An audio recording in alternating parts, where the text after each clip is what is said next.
It's been over 400 days since my last drink. And honestly, I have absolutely no intention of telling you that you should quit drinking. After doing that for this long, I'm still not sure I tell you to do the same thing.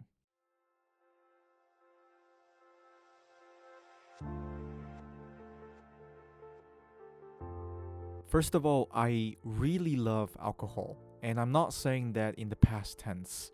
It's been about more than 400 days since I stopped drinking, but even now, when I walk into a convenience store and see some new beer, I still think, damn, I kind of want to try that. And just to be clear, before I stopped drinking, I wouldn't say I had an alcohol problem or anything like that. I just really enjoyed drinking, especially when I was stressed. Maybe I'd had a long day at work and I'd come home, sit down, crack open a beer, and finally relax. You know how it feels. There are always going to be moments in life when you're stressed out, frustrated, exhausted, or just done with everything. And in those moments, the comfort that one cold beer gave me was honestly huge. That's why beer was always my thing. And to be completely honest with you, even right now, while I'm filming this video, I could really go for a beer. But I quit.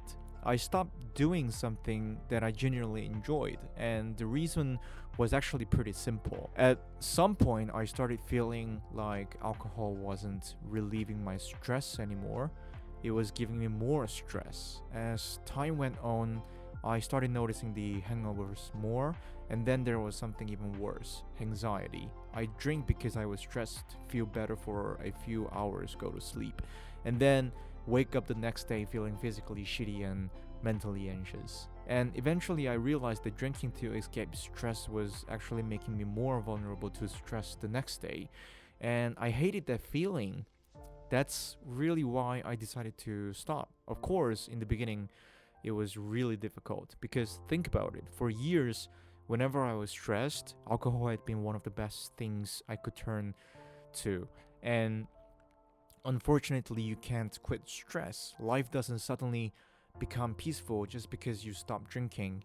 You're still going through shitty days. You're still going through some stress about work, school, money, relationships, people, whatever. Except now, when those days came, I couldn't have the beer. And that was probably the hardest part. Every once in a while, I think, come on, I've already gone this long. Surely I've proved my point by now. Maybe I can just have one beer tonight. And honestly, I wanted to. But every time that happened, I'd remember what was waiting in the morning, the hangover, the anxiety, the shitty feeling that made me stop drinking in the first place. So I didn't drink. Then another day passed, then another week, then another month. And somehow here we are, more than 400 days later. So, what did I actually get from quitting alcohol? Honestly, I don't know. Better skin? My skin still looks like shit. Better sleep? Okay, I'll give you that one. Maybe after 6 months without alcohol, my sleep got somewhat good. Now I close my eyes at night and boom, it's morning. Saving money? I mean, technically, yeah, I'm not spending money on alcohol anymore. But have I actually noticed some massive difference in my bank accounts? Not really. Weight loss? Never happened. I go to gym 5 times a week, though I definitely feel like I've been putting on muscle more consistently. So, does that mean there's no reason to stop drinking? Honestly, yeah, maybe. If you enjoy alcohol, you drink responsibly, and it's not causing problems in your life, I'm not gonna sit here and tell you that you need to quit.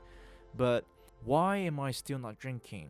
That's where things get a little more complicated. Because even though quitting alcohol didn't magically give me perfect skin, a six pack, or a ton of money, it did give me something else. I don't even know what exactly to call it. Motivation? Stubbornness?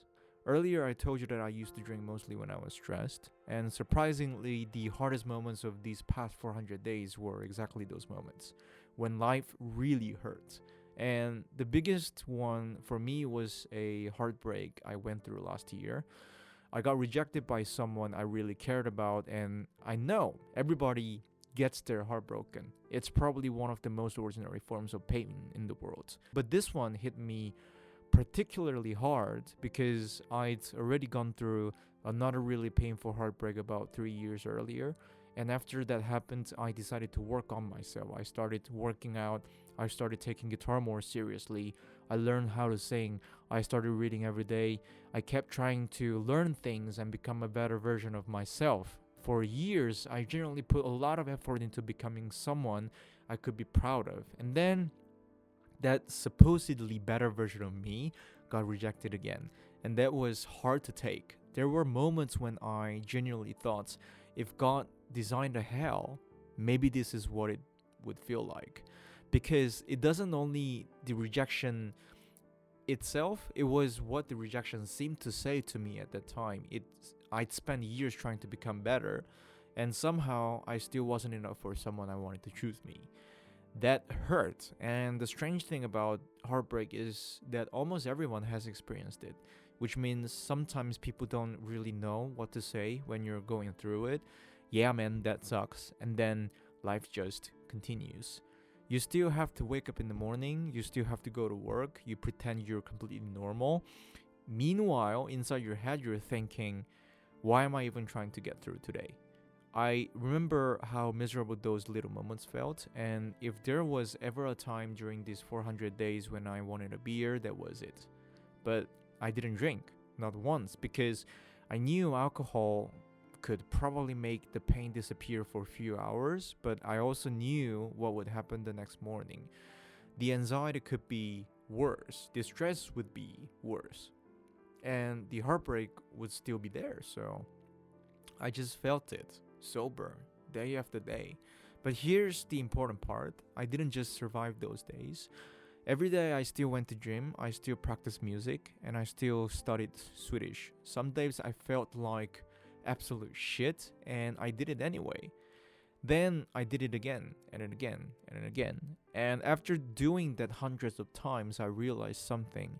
There's actually not much left in life that scares me. What my coworkers think about me, what my friends think about me, what some girl I'm seeing thinks about me, failure, embarrassment, rejection, whatever. Because I'd already lived through what at the time felt like one of the worst winters of my life.